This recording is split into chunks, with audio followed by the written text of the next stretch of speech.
はい、皆さんこんにちは。防災推奨の松江です。今回も、視聴者さんからの、コメントに対してですね、答えていくというふうなコーナーです。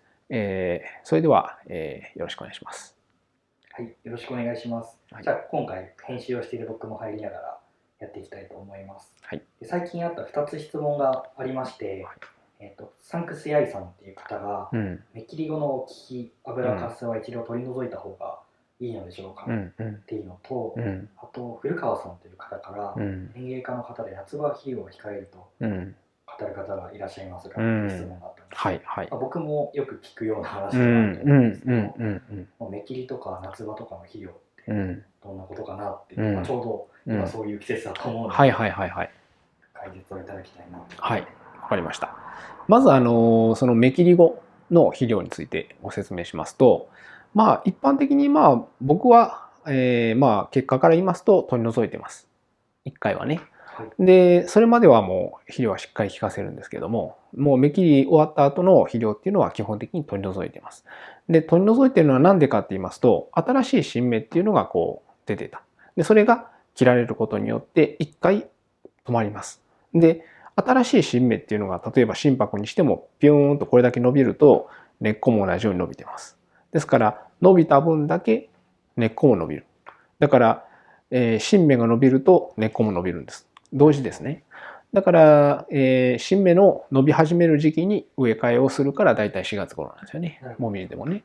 だから、芽切りをするっていうことは一回芽が止まりますから、根っこの動きも一回止まります。で、今度新しい新芽がバッバッバッと吹いてきて、で、新しい新芽が吹いてきて、それが3つとかね、そのぐらいぐわーっとこう動くでしょ。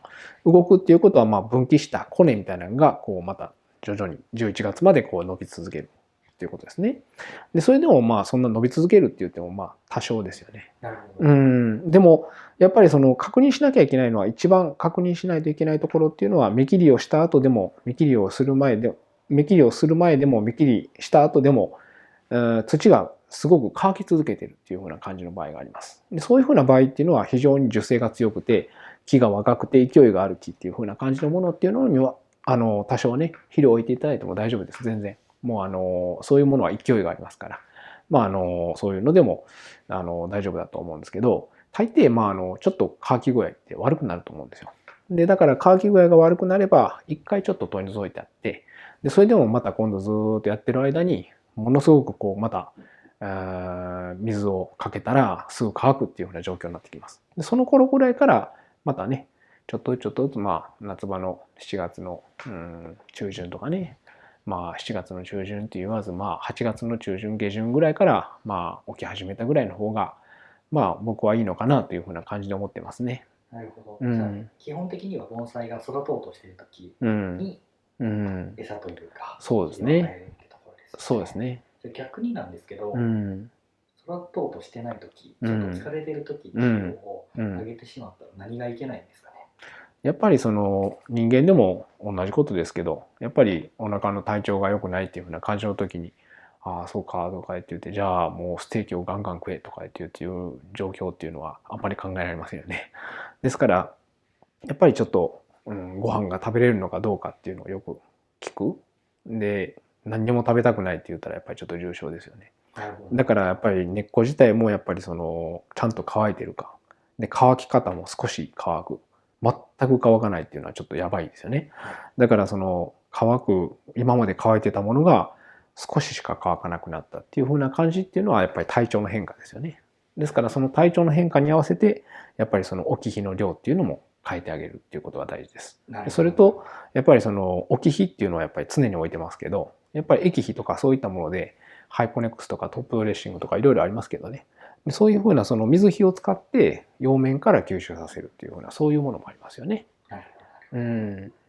先生の話の中でよくあるのが、盆栽が乾く乾かないうのがあるん。じゃないですうん。うか。ん。そんな赤玉土のやつだったら見てたらわかると思うんですはいけど、はいはいはい。なんかちょっと難しいなとうんう思うのんが、新しく買ってきた盆栽とか、うん。乾きやすいとか乾きにくいとうん。か比較がしにくいと思うんですはいよ。はいはいはい。それっていうのはどうしたらいいんですかね。やっぱたくさん持ってみて調べるしかないのか。いや、それは、それは思うんでしょうけどね。やっぱりね、まず買ってこられた盆栽っていうのは、ちょっと少し苔が生えてたりする場合があると思うんですよ。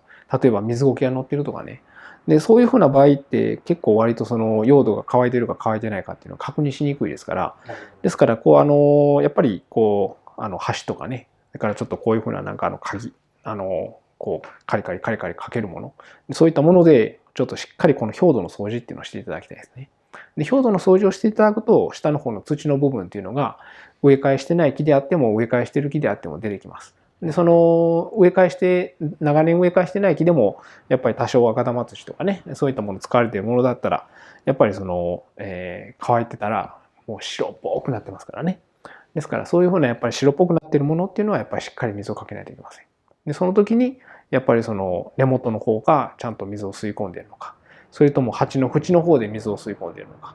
まあ大抵長いこと植え替えしてないものっていうのは鉢の縁のところで吸い込んでて、こっちのところで吸い込んでないんですよね。この根元のところではね。ですから根元のところからまあ水が吸い込むような状態に持っていくっていうのはなかなかこの普通の換水だけでは難しいですから、まあ約1週間に1回ぐらいはちょっとね、水がめとかそういったところにドボーンとこうつけてね、で、それがブクブクブクブクブクというのがどのぐらい続くかっていうのによって、あ、これはもう全然今まで水しっかりやってたと思ったけど、水全然乾いてるんだなとかね、いうふうなことっていうのを確認していただけると思います。ですからこの夏の時期っていうのはね、水はしっかりやってるつもりでも芯の部分のところっていうのがもうカリカリの状態で1年超えるっていうのが多いんですよ。ですからそこはね、非常に気をつけていただきたいですね。そうですよね。うん。結局は盆栽をよく見てあげて、そう。ちっちゃい気づきとかに気づいてあげるっていうところそうですにね。なってくるんですかね。そういうところですね。わかりました。はい。まあ今回はね、こういうふうな、ご質問がありましたけども、他にもまたね、わからないところがあったらコメント欄の方に、どんどん質問をまた、上げていただければ、またね、編集さんと一緒にまたこのような、対談形式でやっていきたいと思います。それでは、今回は以上になります。ご視聴ありがとうございました。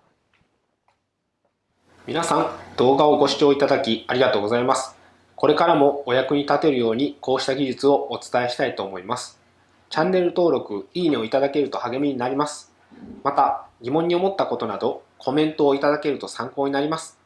それでは一緒に盆栽を楽しんでいきましょう。